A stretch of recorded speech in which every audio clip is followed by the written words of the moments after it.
Welcome back into the Sports Source. This segment of our program brought to you by Madisonville Marine. As the weather gets warm, what better way to spend your free time than on the water? Whether it's a pontoon boat for entertaining, a deck boat for skiing, bass boat for fishing, or something in between. Start the process at Madisonville Marine, the only area dealer that can cover all those different varieties of boats. They do it.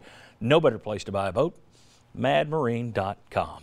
Okay, quickly, Mark Pancrase. Rob Lanier, Barnes' associate head coach, who's been with him for the last 10 years, has taken the job at Georgia State, head coach down there. We talked about it last week. You brought the story that he would be looked at in a number of places. He apparently had the opportunity to go to Buffalo as well. Chose Georgia State because it's closer and he's got a couple of kids playing ball here in Knoxville, so he won't have to uproot them. How big of a loss is that for Tennessee in terms of Lanier's, the job he did? Associate head coach at different programs do different things. How important was he to Barnes? And what is the candidate pool going to look like to replace him? Tennessee's winning right now. Barnes, you would think, has a good reputation for being a clean guy, so guys aren't going to worry about coming here and getting FBI'd. How tough to replace? What do you think about the candidate pool? Very tough to replace. I think Rob has his pulse on the program, great leader, great mentor, great in the locker room. Oftentimes you'll see him practice. He's facilitating a lot of practice, a good recruiter. I think Barnes has been in a long time, so he's got a really good coaching tree. I think assistant coaches like the opportunity to go to Barnes because you see like a Ogden that was with Barnes for a little bit, got an associate head job, and then quickly got a head coaching job because of some of the things that you mentioned, Barnes' reputation. His assistants are going to get head jobs. You saw, I think it's Jonas Hayes, who's up in Xavier, could be a potential candidate to replace Wasn't Rob he at Lanier. Georgia? He was at Georgia. He recruited Yantan Mayton, who was all SEC big guy for Georgia. Ja Lucas, who played for Barnes at Texas. So those are some guys that could replace him, and I think he'll have a really good pool to pick from. Desmond Oliver could still wind up as the head coach at Kennesaw State. That thing is still hanging out there. If he stays, any chance that Barnes simply moves guys up, or do you think he goes out and gets a clear-cut number 2? I think he could. I mean, I think Barnes is a pretty loyal guy. I think it all depends on who ends up getting.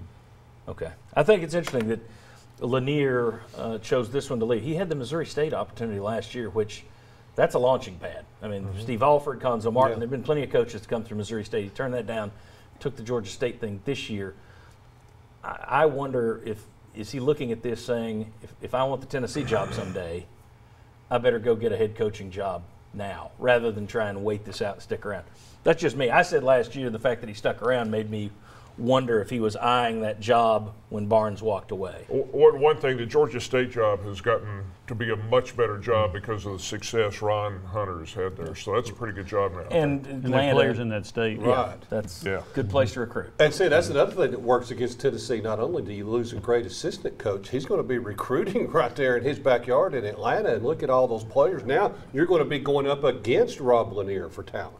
If we're going up against Georgia State for talent, well, I mean, I think in the Atlanta area, if you're going to upgrade that, you can get some kids there. In theory, I think you're right. But I will say this in defense of Chuck.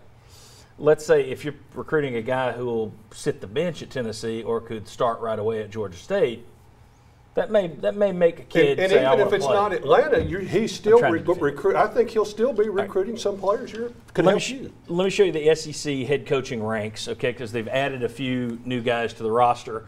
Buzz Williams at Texas A&M comes in from Virginia Tech. Nate Oates comes to Alabama from Buffalo, where he had a good run. Jerry Stackhouse, don't understand that one. Never been a head coach. He's going to Vanderbilt from the NBA. And as of this morning, it looks like Eric Musselman from Nevada is going to Arkansas. So when you look at this, though, look at this lineup. You have one national champ, one national champion runner-up, 4 more Final Fours, 2 more Elite Eights, and then another Sweet 16 added on to Conzo Martin because Musselman's been to a Sweet 16 with Nevada, and the team on the right is who they went there with, obviously, for those who didn't figure that out. That's a heck of a conference. Mark, that's a pretty scary lineup in terms of if you're an SEC coach, it didn't used to be that difficult, guys who had that level of success. And it's why you've seen an incredible growth in SEC basketball. It's pictured right there with the talented coaches. And, who is LSU going to hire after Will Wade's gone? I mean, there's going to be I started to put his list in red, but he gone. Thoughts? Thoughts on that list? It's pretty impressive. I think Buzz Williams, who is a very proven coach, go into a place like Texas A&M that has the resources they have, watch out. There were two things, in my opinion, that the SEC had to do to elevate itself, and it wasn't all about scheduling. It was about getting good coaches and good players. And when you do that, your league's better. That list of coaches is impressive. It's a lot better than it was a few years ago. And I think this league has become more attractive to being able to lure coaches as well. Well, name me a conference that's got a better coaching lineup than what you just put up there. Yeah, John. I mean, you'd have to look at the ACC side by side, but it'd be hard pressed to match that. You're talking 9, 10 guys that have been to, at the very least, a Sweet 16. All right, Mike Strange, Mark Pancratz, thanks you guys for coming in.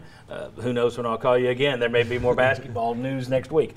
And we'll be back with a little more football. We got Lady Vols head coaching stuff to talk about. And at what point in a game do you throw the rule book out in terms of officiating? Come on back.